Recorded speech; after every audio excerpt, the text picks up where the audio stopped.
The next missed payment costs you your daughter's weekends. I haven't missed her, just the fines, the father answers, palms open, eyes locked on the bench. The mother steps forward. He's late to pickups, late on support, late on everything. Our child deserves stability more than his excuses. Judge Caprio scans the file. 3 unpaid violations, notice of license suspension pending. Without a license, you can't make court-ordered exchanges. Do you understand the collision you're creating? The father nods once. I paid for therapy when she started waking at night. Aftercare when schedules clashed. I kept her world upright. While your tickets toppled, the mother fires back. He chooses which rules matter. Documentation, the judge asks. A folder appears.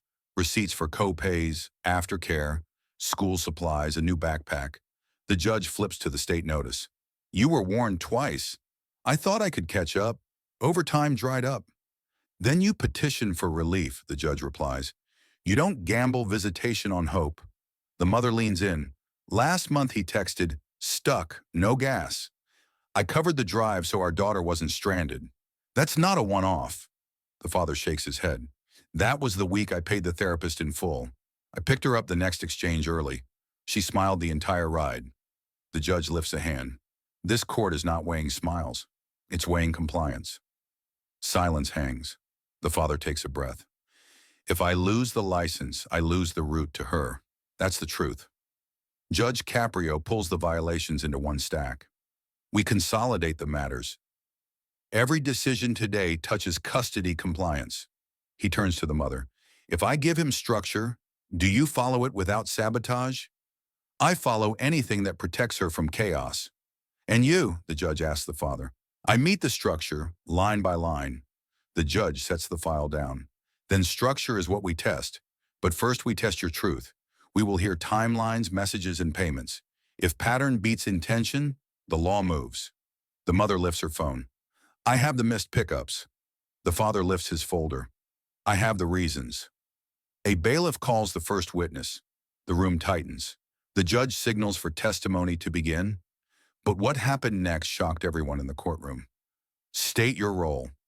Guardian ad litem, the woman says. I interviewed both parents and the child.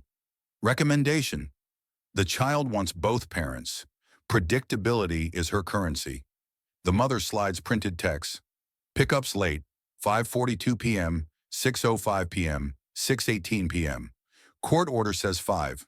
The father places a pay stub beside them. Shift ended at 5:10 those weeks. I texted every time. I never skipped. The mother adds a ledger. Child support short 2 consecutive months, 50 here, 75 there.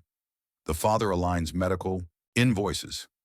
Anxiety sessions out of pocket when the clinic stopped billing insurance. I chose the therapist over a meter. Over the law, the mother counters. The guardian speaks carefully.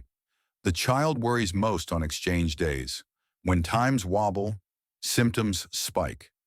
Judge Caprio raises a hand. We're separating causes from excuses. Mother, did he ever fail to appear? No, but he left me waiting with a child spiraling. Father, did you seek an order modification when overtime fell through? No, I thought it would rebound. Thought, the judge repeats. The order is not a forecast. The mother produces a call log. I drove twice when he said his car wouldn't start. The father slides a photo, a receipt for a battery installed that morning. I sent proof. She still called me unreliable to our daughter. The guardian nods. The child repeats that word. The judge turns to both. Words in a child's mouth are heavy. Choose them like medicine. Your Honor, the father says, voice tight. She keeps a calendar with stickers. If I'm late, she removes one. The mother softens, then steadies. She cried in my hallway the night he texted 10 minutes more. The judge leans forward. I need the calendar, the exchange texts, and all payment confirmations. We're mapping a pattern, not memories. The clerk gathers exhibits. The judge sets the boundary. From this moment, answers are precise. Times, dates, amounts. He points to the father. Begin with the week of the battery. Why late? What paid? What plan? The father inhales and produces a sealed envelope he has not mentioned. There's something else. From my daughter. Gasps ripple. The judge considers the envelope and accepts it for in-camera review. But what happened next shocked everyone in the courtroom. The envelope rests on the bench while the clerk projects records. Payment history, the clerk says. Support short in March and April by a total of $125. Traffic fines unpaid. Penalties accrued to $412. Receipts? The father lays out line items. Therapy copays totaling $260, aftercare $180, winter coat $49. I covered the gaps when she needed it most. The mother nods at the papers. Those are real, but the order isn't a buffet. You don't swap obligations because you feel noble. Did you ever ask the court to adjust support? The judge asks. No, Your Honor. Why? The father's jaw works. Because I'm her dad.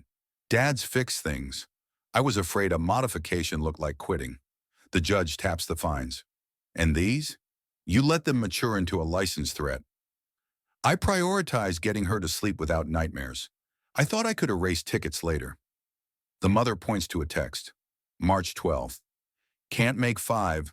Boss held us. Then Instagram shows a co-worker's birthday cake at 5:17.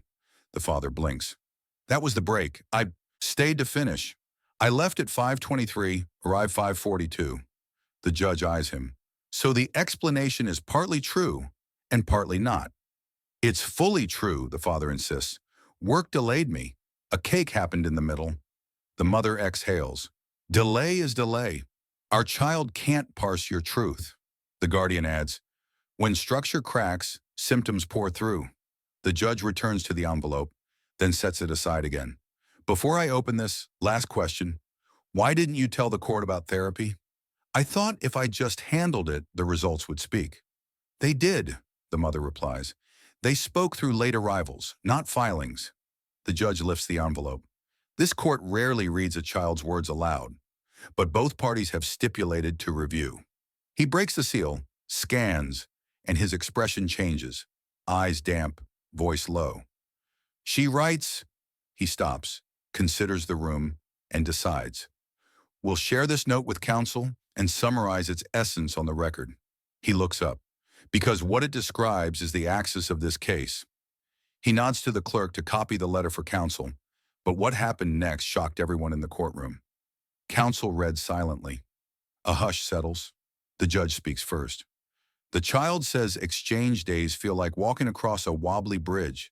She also writes that dad fixed her backpack the night it broke, and mom stays up for spelling drills before tests.